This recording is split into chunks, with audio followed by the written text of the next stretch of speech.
A summary of testimony in the embezzlement case involving Epic Charter Schools. Now's the time to get paperwork submitted if you want to run for office this year, and details why a death row inmate won't be executed. I'm Deborah Ashar with the KGOU PM NewsBrief for Monday, April 1st.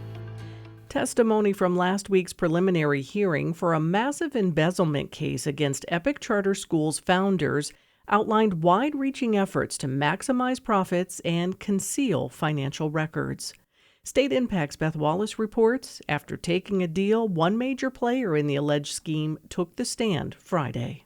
Josh Brock served as the encumbrance clerk for the school system and as CFO for the school's educational management organization, Epic Youth Services. In exchange for 15 years probation and an undetermined restitution amount, Brock testified in Friday's preliminary hearing. Brock pulled back the curtain on the profit-driven mindset of co-founders Ben Harris and David Cheney.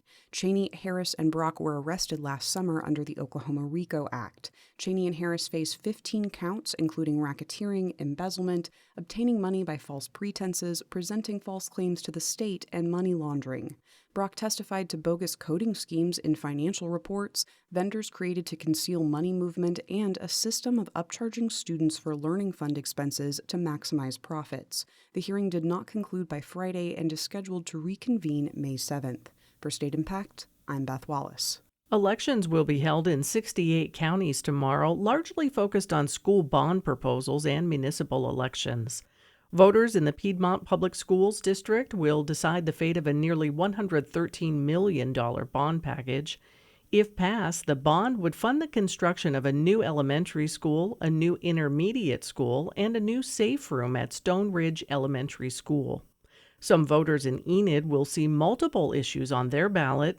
Those living in the Enid Public Schools District will vote on a $10.8 million school bond package that largely focuses on technology improvements. Voters in Enid's Ward 1 will decide whether to recall City Commissioner Judd Blevins, who has ties to white nationalist groups. And in Guthrie, voters will consider a sales tax extension to pay for water and sewer improvements, as well as a new fire and EMS station. Polls are open from 7 tomorrow morning until 7 in the evening. This week, Oklahomans will learn whose names will appear on upcoming ballots this election year. State Capitol reporter Lionel Ramos explains candidate filing week and why it matters. For 3 days this week, candidates running for federal, state, and legislative offices will line up at the state capitol's ground floor rotunda and file paperwork with the Oklahoma Election Board and Ethics Commission. For elected office hopefuls, it's the official start of their run. For constituents, it's an opportunity to find out where those vying for their votes are garnering the most support. It's also a chance to learn vital information about someone's potential policy priorities before committing a vote to them. That's because candidates submit financial contribution disclosures showing who donates to what politicians and how much money they're giving. Starting at 8 a.m. Wednesday and running through 5 p.m. Friday, the landscape of Oklahoma's political rush leading to November's election will begin to take shape. In Oklahoma City, I'm Lionel Ramos. For more information on candidates running for office, their financial disclosures, and how to register to vote, visit the Oklahoma State Election Board and Ethics Commission websites. Death row inmate James Ryder was scheduled to be executed in February before the date was stayed for a competency hearing. KGOU's Hannah Franz reports he has now been found incompetent for execution.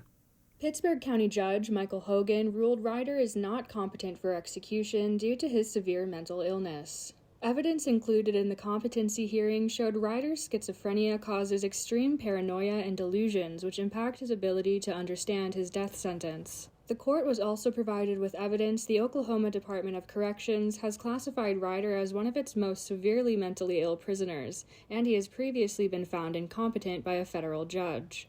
In a press release, one of Ryder's attorneys said he has, quote, little connection to objective reality, and his condition will likely continue to deteriorate.